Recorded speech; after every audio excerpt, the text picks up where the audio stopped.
Can you feel it coming? Something's waking up inside. Hearts ablaze, we're standing tall, breaking chains of yesterday. Till America finds its voice. In the darkness we make choice. Truth and healing lead the way. Hearts ablaze, we're here to stay. Rise from ashes, come what may. We're finding hope in disarray.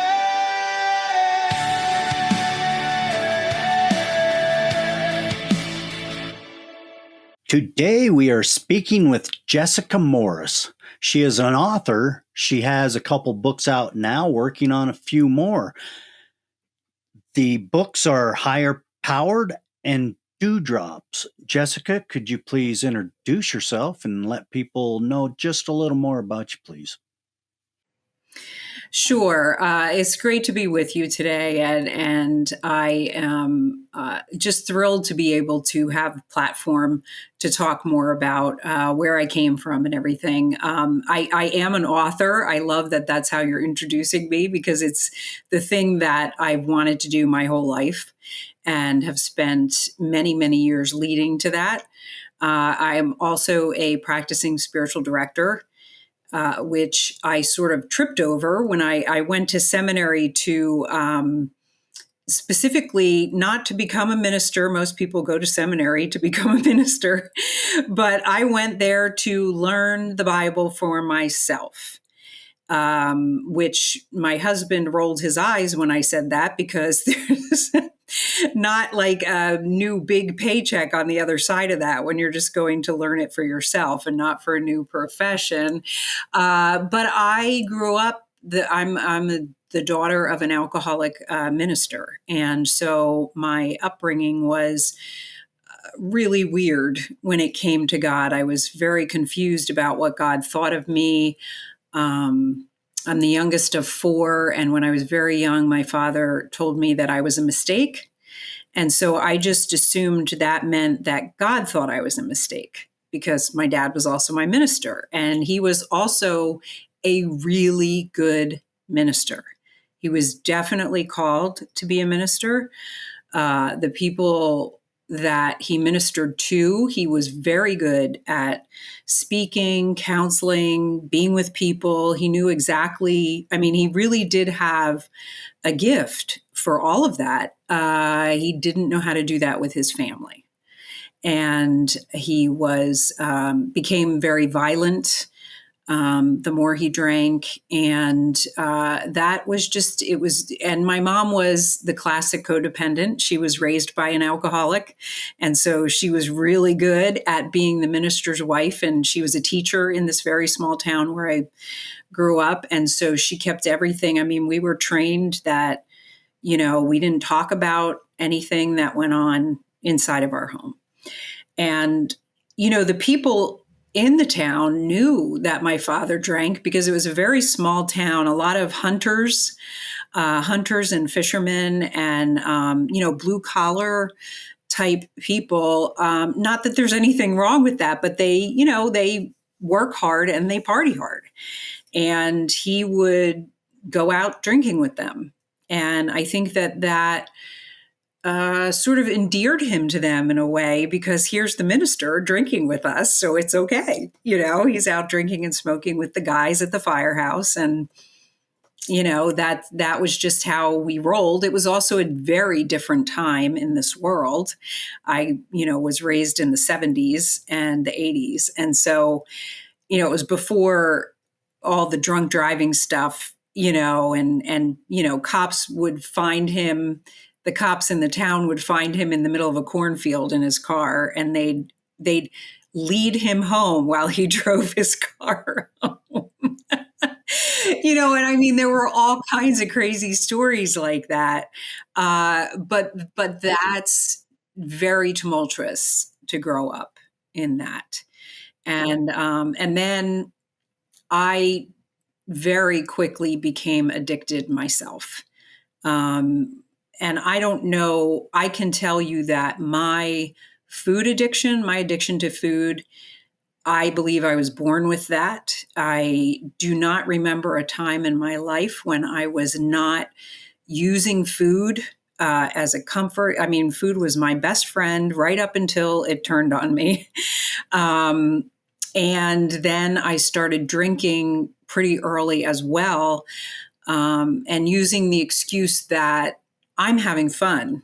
My dad's a jerk, but I'm having fun, and that very quickly became a problem. And the two addictions really played off of each other, because my food addiction had a lot of that up and down yo-yo dieting. And I tried to be anorexic. I couldn't do that because I love food too much, but I even tried to be bulimic because when I was in high school, they had a lot of TV movies about girls who were bulimic, and people helped them, and people didn't look at those girls like there was something wrong with them, whereas I was just overweight and nobody was helping me, and so I tried to become bulimic, and I couldn't. I don't know if I don't have a gag reflex or what, but I couldn't make myself throw up.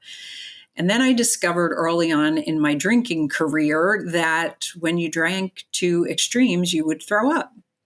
And so it was a nightmare. You can see where I'm going with this, right? And then in the middle of all of it was me trying to find a husband who was nothing like my father. And that was an absolute disaster because every guy I went out with was exactly like him, because that's what we do. We go for people who are we're comfortable with. And so that's a really long introduction. But see, what happens is I start talking about this and then I just keep going. But that's where all of this, the first time I remember writing and receiving comfort from writing was when I was in fourth grade. Mrs. Gehrig had us write our first poems. And that was it for me. I was hooked and I used it. I rarely shared it with people until I was in like later in high school and college. Because, I was afraid nothing was ever good enough, and unless it was perfect, I was not going to put it out there. And there's no grade level for poetry. I mean, it's very artistic. And, I was using it in a way that was very vulnerable because I was really putting myself out there in my poetry. And more what I've discovered now, one of the books that I'm working on now is a collection of poetry. And what I'm calling the collection of poetry, This Is How God Speaks to Me. Because what I'm recognizing is that as I'm going back and reading now, these are poems that I've been posting on my blog since 2017. And what I'm seeing is that there's a lot of wisdom in this poetry that I know at that time in my life I didn't have.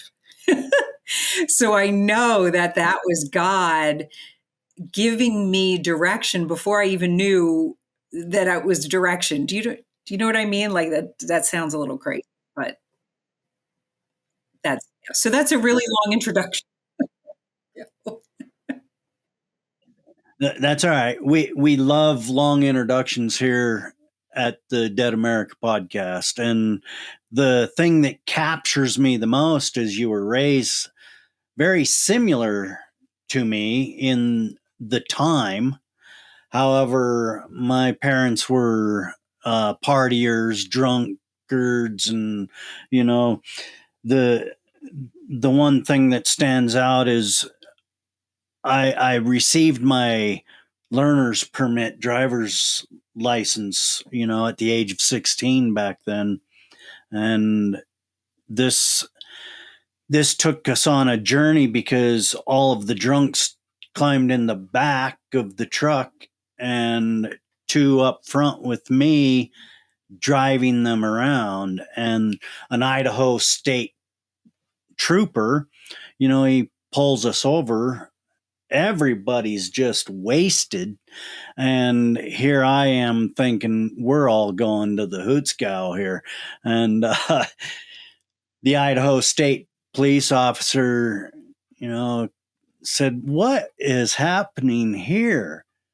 And ended up, he escorted us on our way home and made sure we made it, and that's as far as it went. So the time has really changed, but that time frame that you're talking about, the 70s, early 70s into the 80s, I was getting married and moving on to real life, but that really developed me in that time frame where alcohol was prevalent, cigarettes, smoking in the grocery store with ashes hanging over the produce. It used to freak me out. It's like, what is this?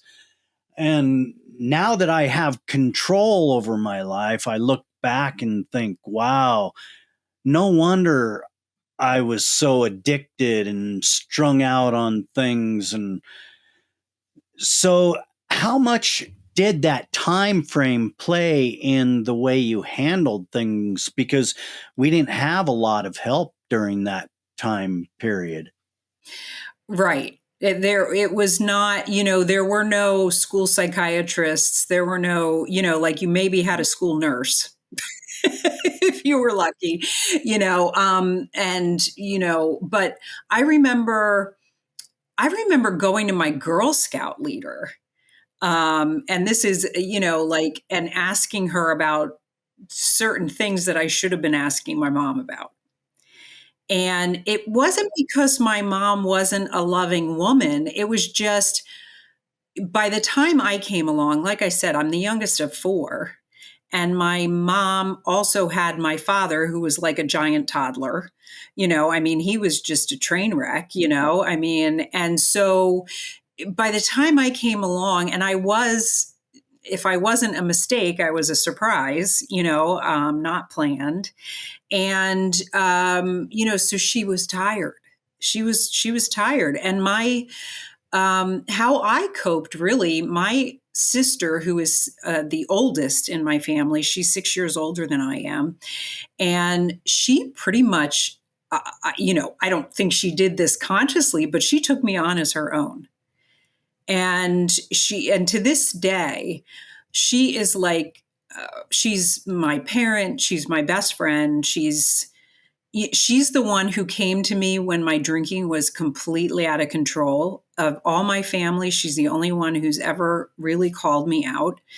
And I know that was hard for her to do that because, we're tight, and I'm like her baby, it's weird to say that. I'm 55 years old, but, I am like her baby. When I graduated from seminary, I think she's more proud in the picture than I am, because I finally am clean.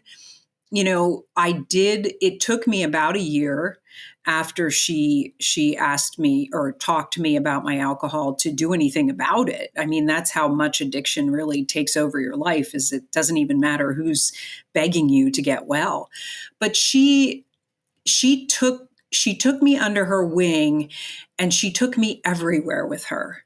As soon as she got her license, and I knew all her friends. I was like everybody's little sister because she took me out of the house whenever she could get me out of the house, and my siblings in between. I have a sister and a brother in between us. They were sort of like the escape artists. They were very smart. They were both really, really intelligent. Not that we aren't, but they were, like my brother's crazy IT math, smart. That makes my head hurt when I even think about it. And then my other sister's a doctor, they're very much overachieving, and so when they both went to college, they pretty much never came home.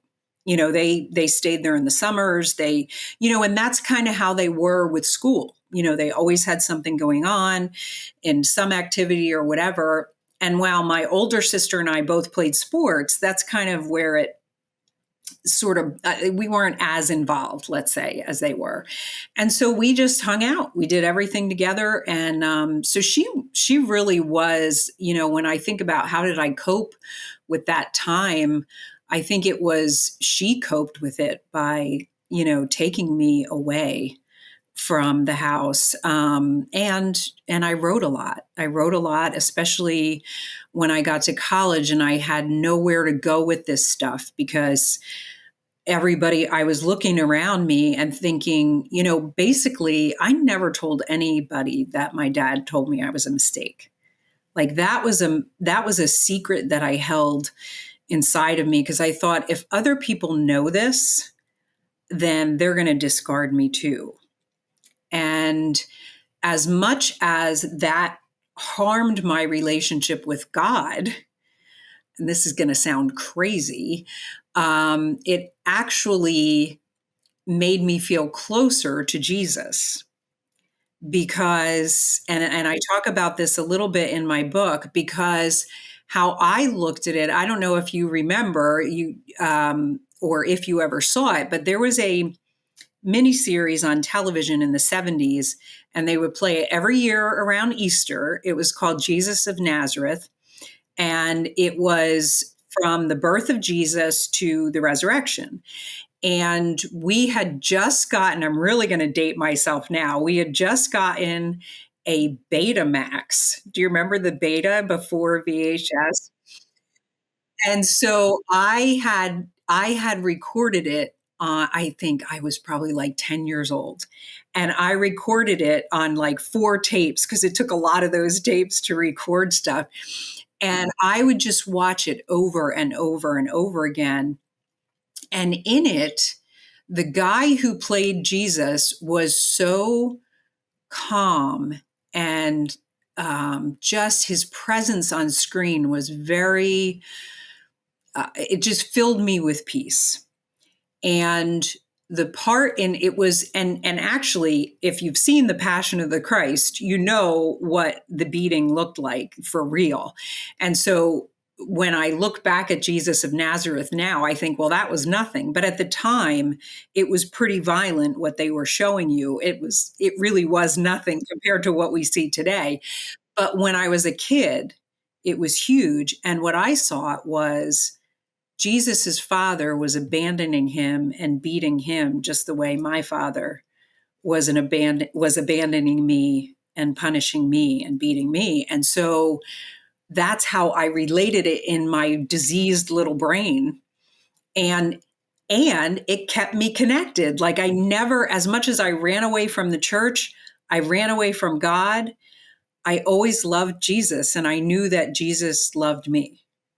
And I remember when I said that in seminary, and my one professor was just like, oh, it was like the most horrible thing he'd ever heard. And I'm like, no, you don't understand. This is what kept me connected. This is a good thing,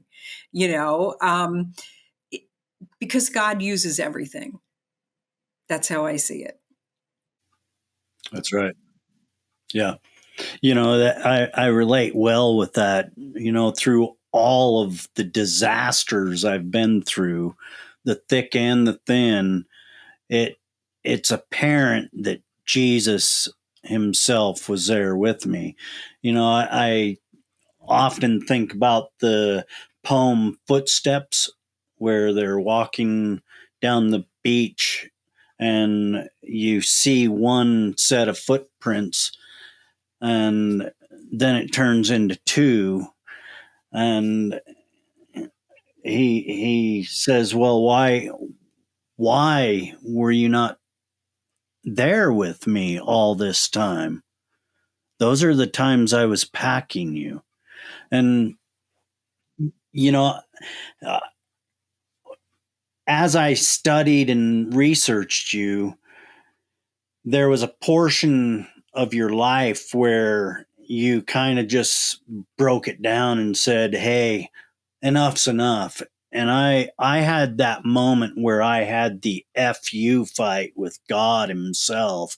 I found myself homeless, shoving all of my possessions into this little box storage unit, and my wife, my dog, we were just alone, and I didn't know what I was going to do, where we were going to go, how we were going to survive. And I remember having that, hey, what are you doing to me? Why am I here? And, it took me to the place of realizing that all of my life I was living for myself. And he broke me. He broke me into little pieces, rubble. And that rock I was, now he put that into his own form and he formed concrete. And now my life with Christ is solid. And I'm here on the podcast and I speak to non-believers. I talk to, people that just people shouldn't talk to in the eyes of Christians, but that's where they're wrong. Jesus spent his time with these broken people and he showed them how to live. And this is important. People so often focus on their own selves, and it's selfish. When we open our eyes and we discover we all live here together and it's all working together, this is truly when we're reborn. And when that moment hits, what was that like for you? Oh, well, it was, wow,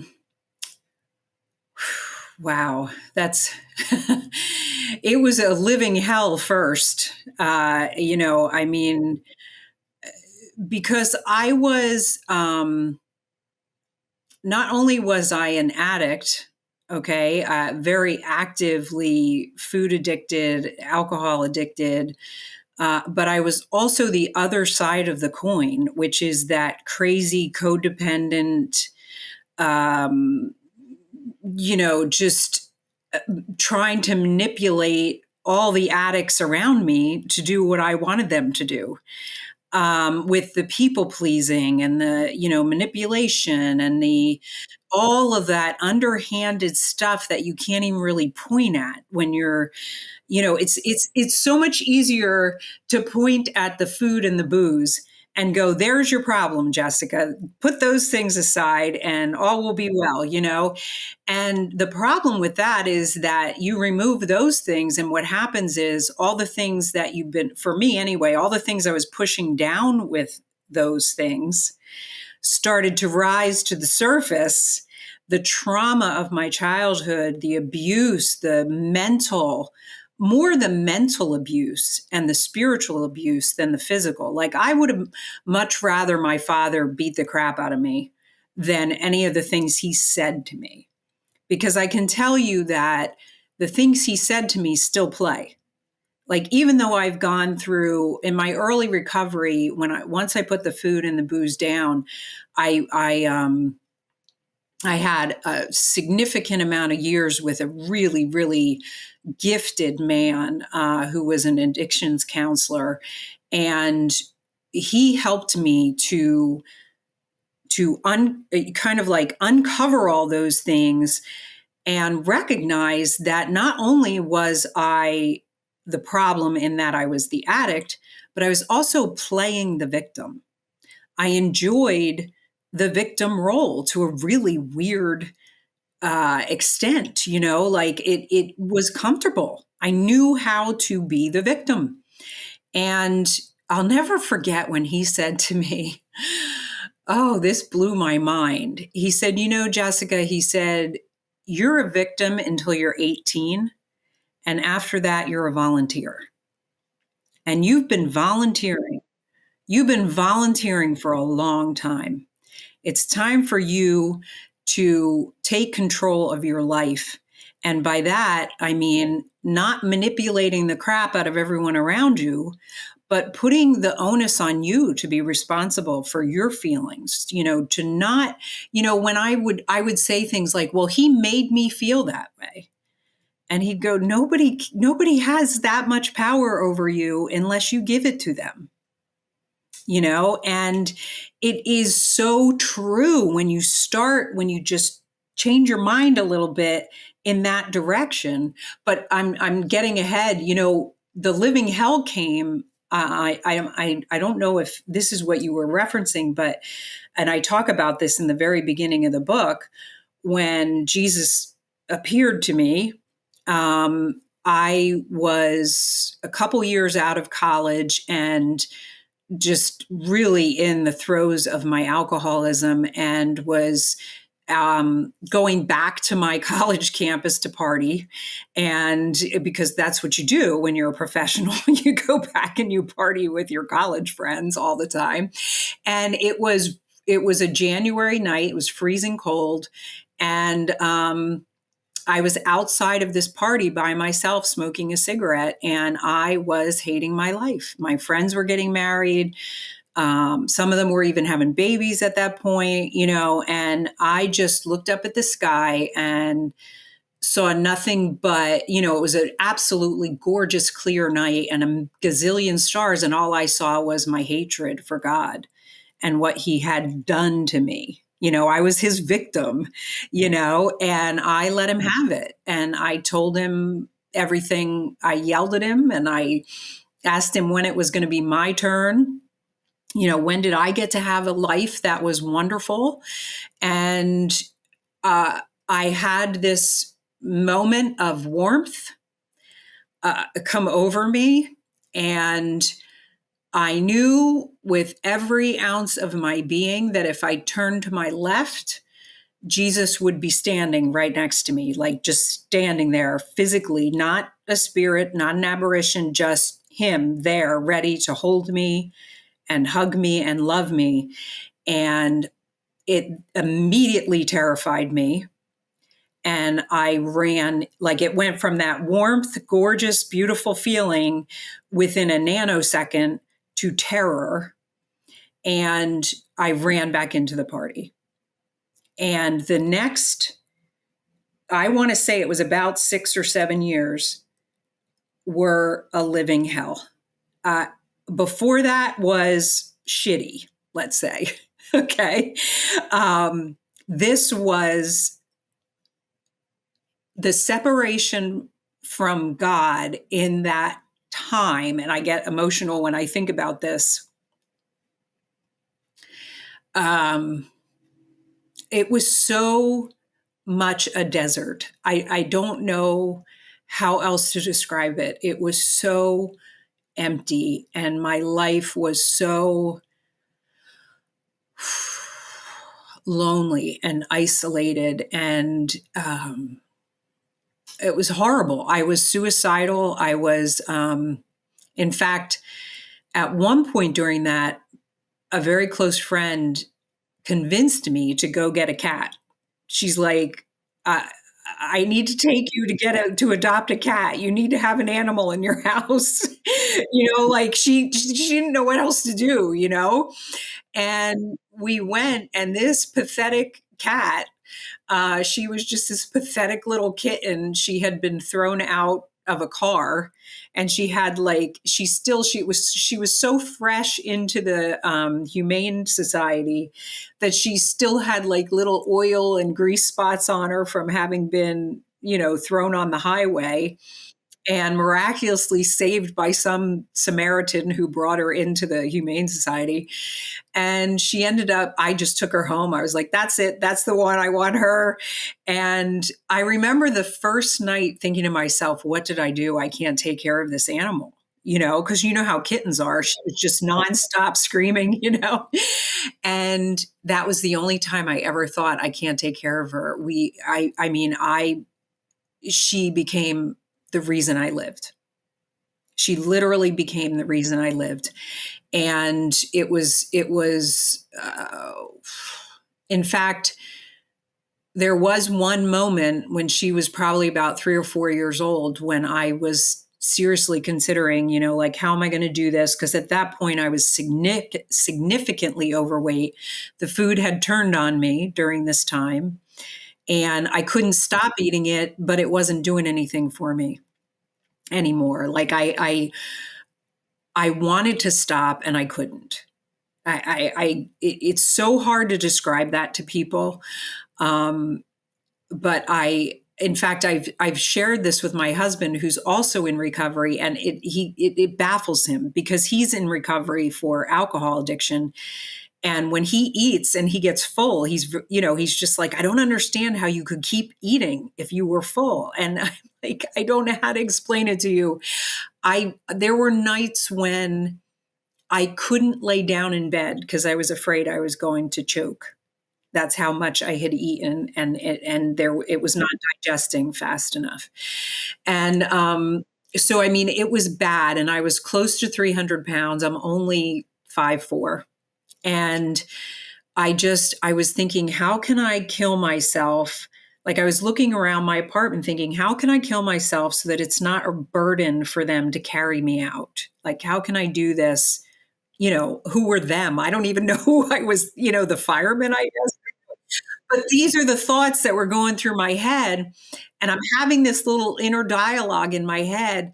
And please don't think I'm crazy, but I swear my cat walked into the room and she stood up on her back legs. She didn't really, but this is what I remember. She stood up on her back legs and put her front legs on her hips and was just like, well, what about me if you do this? Like that was, she communicated to me, I need you. And that was it. I never thought about it again. It was probably 6 months to a year after that I got into recovery. But during that time, and I got into recovery because a counselor I was seeing suggested it. And she said, I want to be able to help you, but all these issues with your life, none of it is going to take hold no matter what work we do until you get these addictions under control. And because I complained all the time about the fact that I couldn't stop eating.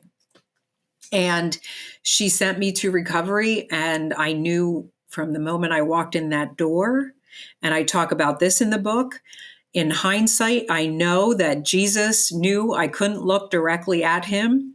So he spoke to me through these women. Because that night, I remember there were 3 women at that meeting that I remember so clearly. And the more I remember, the further away I get from it, the more clarity I have on that first meeting, that it was Jesus was using them. I'm getting chills telling you this. Like he was literally using those people, whether they believed in him or not, doesn't matter.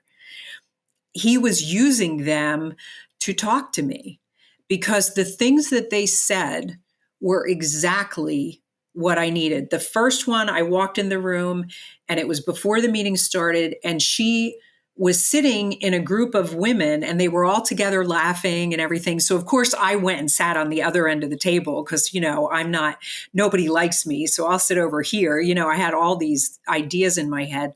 Well, she was just this thin, pretty young woman. And she got up from the group, left the group while they were still laughing, and came over and sat next to me and talked to me until the meeting started. Like I was important. And I was just flabbergasted that this pretty person wanted to talk to me, And then the woman who shared her story that night, she sent her pictures around the room because she's this tall, skinny blonde woman. And here I am, this fat, dumpy, dark-haired girl, and I was just thinking she was saying all the right things, but I was thinking someone must have given her a script because she was never like me. And I got this little photo album of pictures of her as she was telling her story, and she was exactly like me. All these pictures of her obese and with that dead look in her eyes that I felt. And then as I was leaving the meeting, this woman who I ended up calling Crazy Jean over time, she's in heaven now, so she doesn't care that I said her name out loud, but she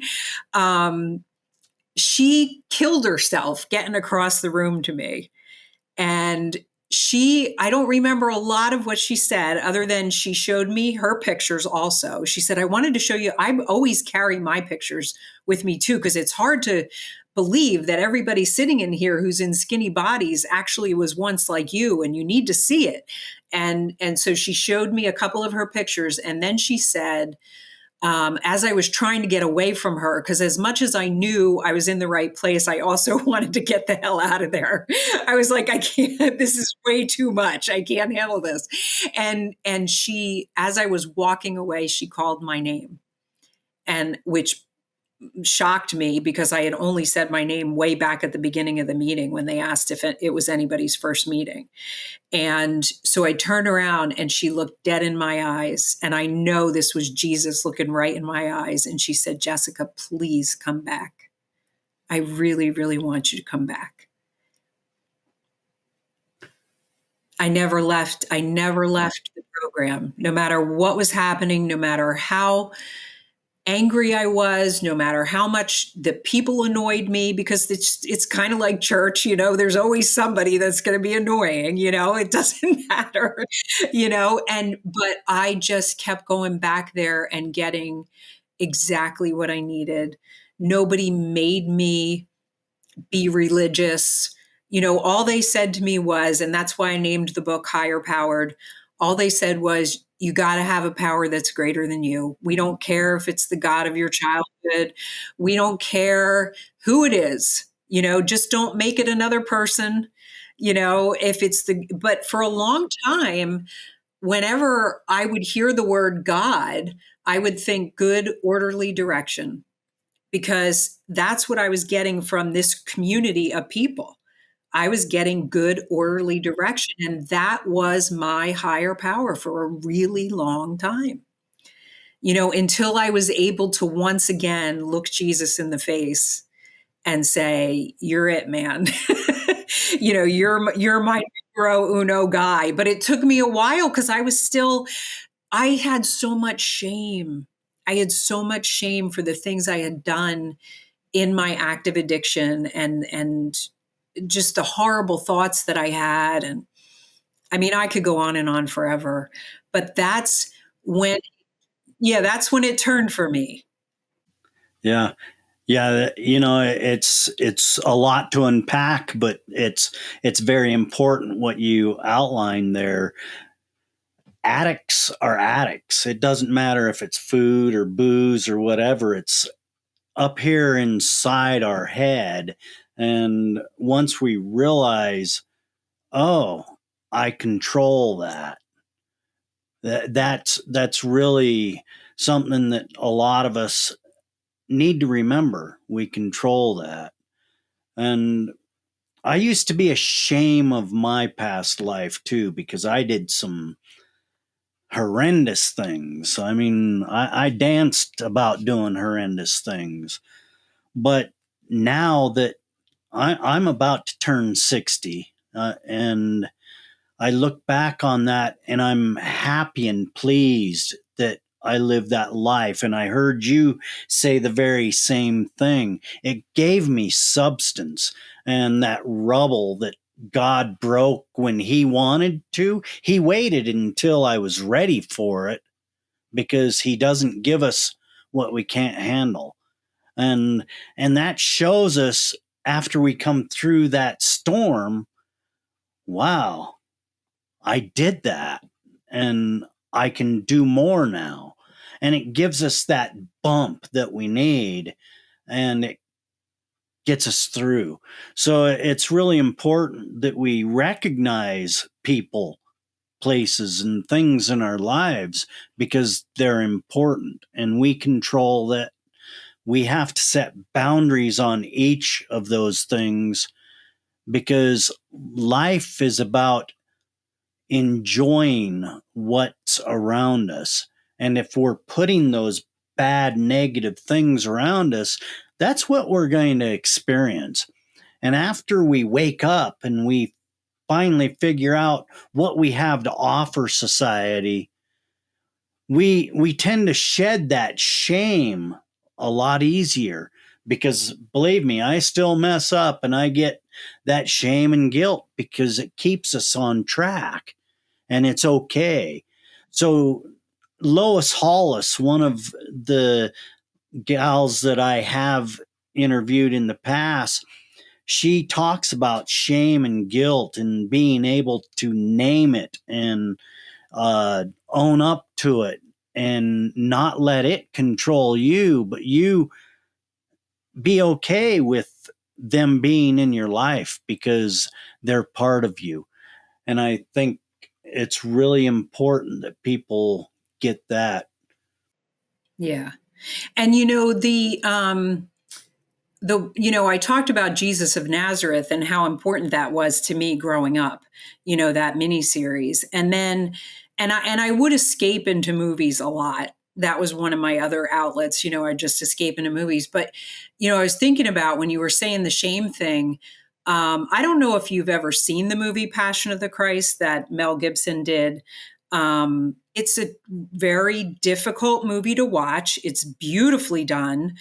But there's a scene in it, and this movie came out in 2004, and I was just finishing up that work I was talking about with that therapist, where I had uncovered most of my childhood trauma stuff and done the work on that to move beyond it.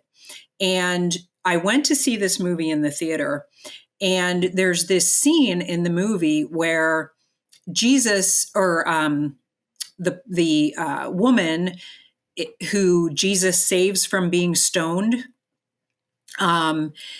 she's watching him be beat during his beating prior to the crucifixion, and she sees the blood, and she gets down to try to mop the blood up, and she's on the ground, and she has a flashback to when he saved her from being stoned.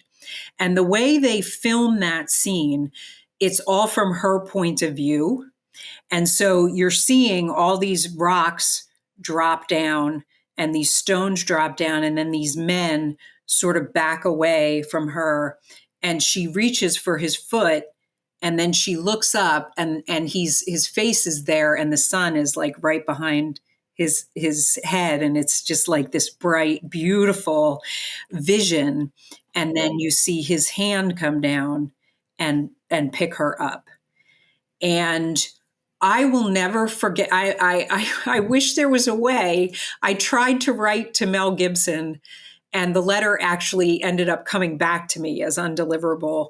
I was like, how do I get in touch with this man to tell him that if you don't ever do anything ever again for the rest of your life, what you did in that scene, and at the time that I saw it in my life, brought me back to Jesus. Because I had left the shame on that therapist floor. And when I saw Jesus picking her up, I was feeling him pick me up. Like it was like he knew now I could look at him now. I could look directly at him. And that's when things really started to change for me.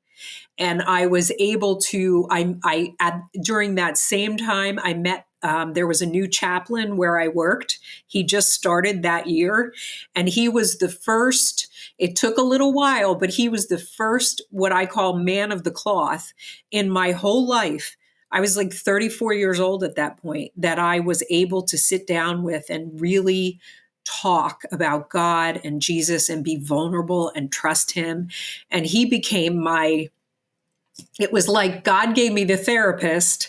And then when that work was done, he gave me this chaplain who he was the one who encouraged me to go to seminary. He was like the dad that I never had, and it was just, God has just consistently done that for me. Like he's just put people in my life that I just feel so blessed that I would never change anything that happened to me, because I don't want to do it again. I don't have to go back there, but I wouldn't change it, because it all of it drew me to him. all of it drew me closer to God, and it made me seek harder and maybe appreciate more the people in my life, and yeah, all that. I mean, it's just, I could go on and on for hours, so I'll stop there. Yeah. Well, yeah, Jessica, the big thing there is sometimes we think we love people and we don't even know how to love. And when we accept Christ, it opens us up to understanding what true love is. And if we really look at the story of Christ himself, it will change you if you accept the story. And that's your obligation. It's your choice. And he's not pressuring anyone to accept. He just wants you to be aware. And anyone that cannot see what that offers you, you have some growth to do. And I never discourage, and I never say they're bad people. It's not the people, it's what they do. Well, right, and it takes what it takes to like for me, for a long time, I couldn't accept it for a long time because of what I had come from, and so it, like, I loved how you described it when you were talking about the footprints. Even in those darkest times, Jesus is with us. He showed up outside that party for me. Probably, I'm guessing he knew I was going to run away, because he knows everything.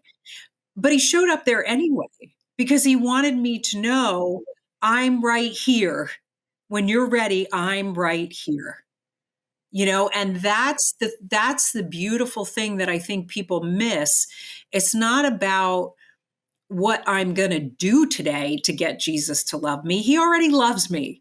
There's nothing I can do that's going to get him to love me. It's not about that. It's about getting rid of all this crap that's in between me and Jesus, because that's what it is. It's all crap, all of it.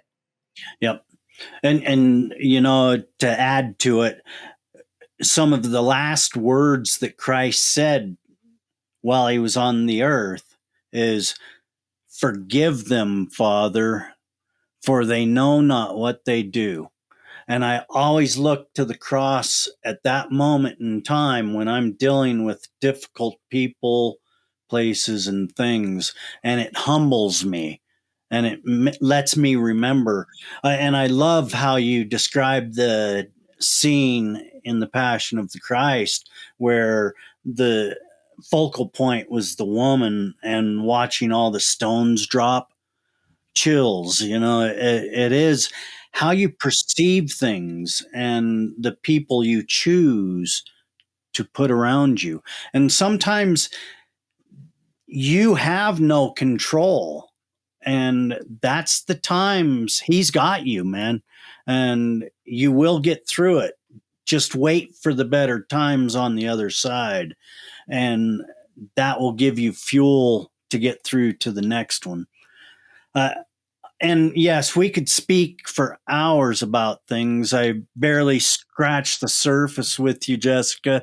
The main thing, you said it earlier when you had the dead look in your eyes. And that's what this podcast is about. Dead America, that dead feeling inside. We all can feel great again. We can all feel the love that we have waiting for us. And it's all just a choice. Is there anything you'd like to add to our conversation? Yeah, and that's the other thing. I'm glad you brought that up, because one of the things that attracted me to your podcast was the title of it, which is hilarious because it kind of catches you off guard. Yeah, but my thesis idea came because I spent so much time in my life being terrified. And even in that moment when Jesus came to me, his love scared me so much that I ran away. I was so afraid, when the end of the world happened, I was going to be burning in the flames with the sinners, and all those things that, there were really scary movies about the devil when I was growing up, like The Exorcist and The Omen, and those things that said we're all going to die and it's going to be horrible, the just apocalyptic fear. And I remember sitting in seminary and thinking, we're learning all about how Jesus was so metaphorical and how he spoke and how he shared parables and everything was symbolic, and he wanted people to dig deeper into what he was saying. And I thought to myself, well, maybe when he was talking about his second coming, maybe that was metaphorical.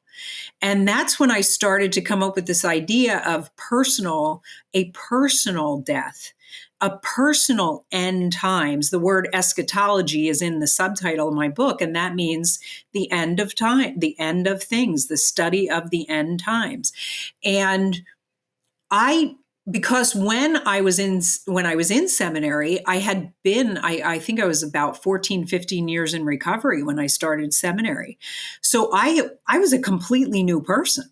Like I was, talk about born again. I mean, that person who showed up at that first meeting, well, she's still in here, and all I have to do is throw a cookie down my throat and I'll find her again, I'm sure. I don't want any part of that, right? But she's still there. But I had to die to so much of myself in order to truly live, like what you're talking about, like to truly live the life I was created to live.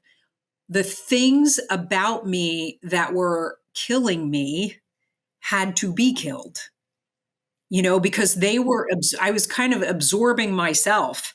I was so self-absorbed that I just kind of kept like feeding off of myself. And it was like I said, it was a walking, living hell. And so that's what I would add to it, that, and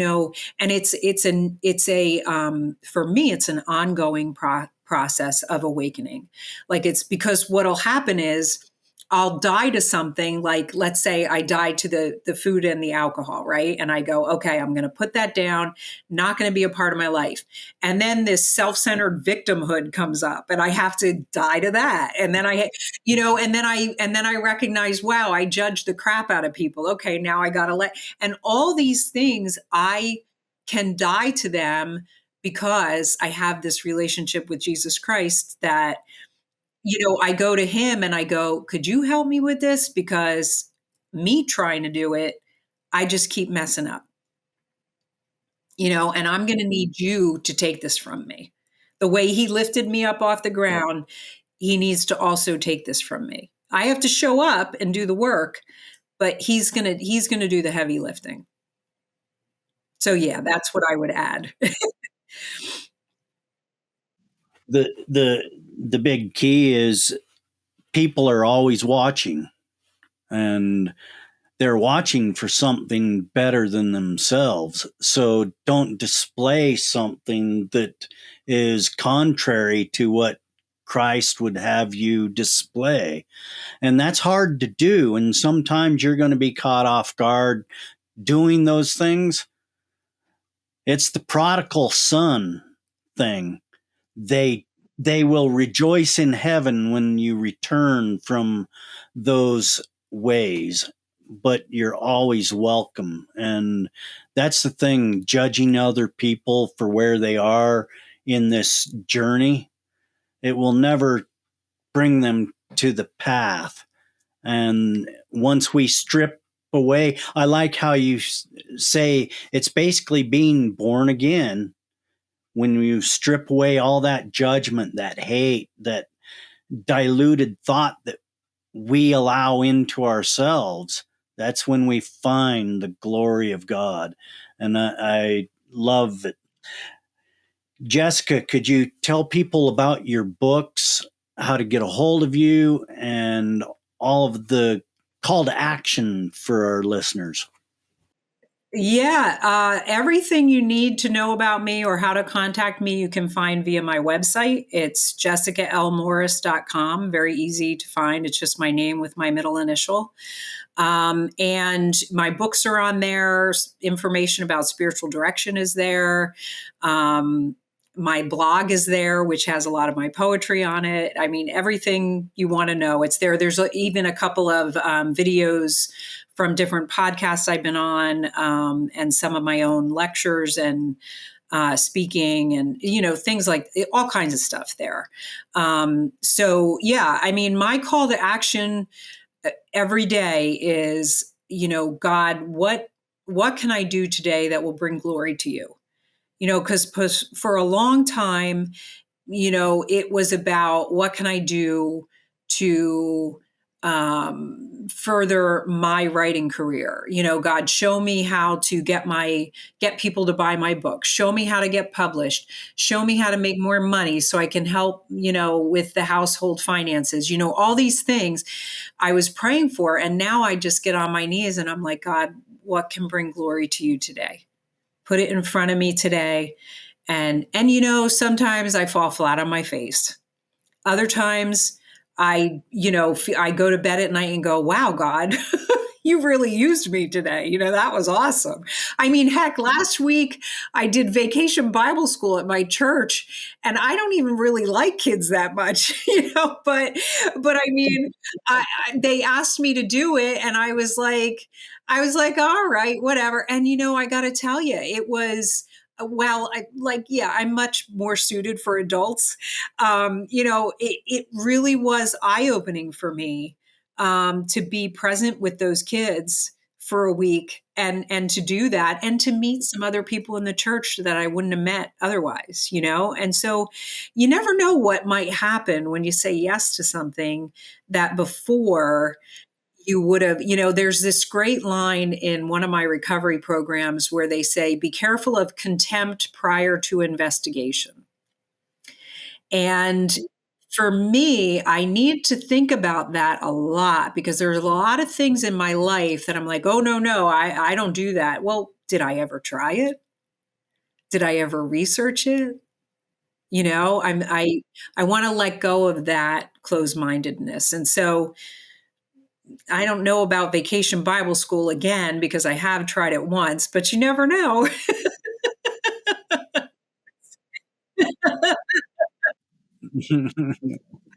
There's something there. There's a message in that someplace. Jessica, it has been a pleasure speaking with you today. I want to say thank you for sharing your story here on the Dead America podcast with us. Oh, thank you so much, Ed. It was an absolute honor for me. Thank you.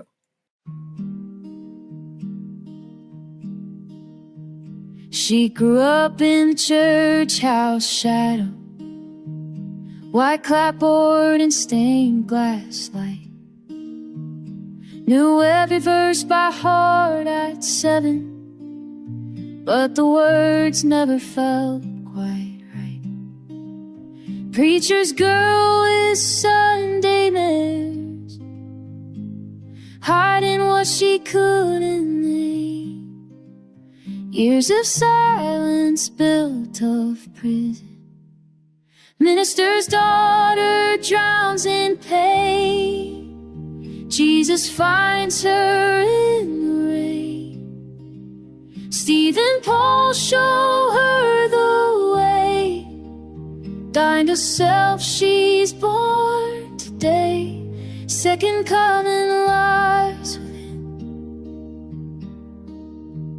She met them at a Wednesday meeting, not the kind her father led. Two old souls with gentle wisdom spoke of grace instead of dread. They didn't quote her father's sermon, didn't ask her to repent, just sat with her, sailed the wreck beside the river. Minister's daughter drowns in pain. Jesus finds her in the rain. Steve and Paul show her the way. Dying to self, she's born today. Second coming lives within. All the rules she tried to follow, all the weight she tried to bear, falling like October leaves now, dissolving in the autumn air. Now she walks a different pathway, still believes but breathes more free. Sees her father on the Sundays, knows he'll never truly see. But there's a kingdom blooming in her, found through letting go the fight. Sometimes redemption looks like drowning, sometimes death precedes life. Minister's daughter drowns in pain. Jesus finds her in the rain. Steve and Paul show her the way.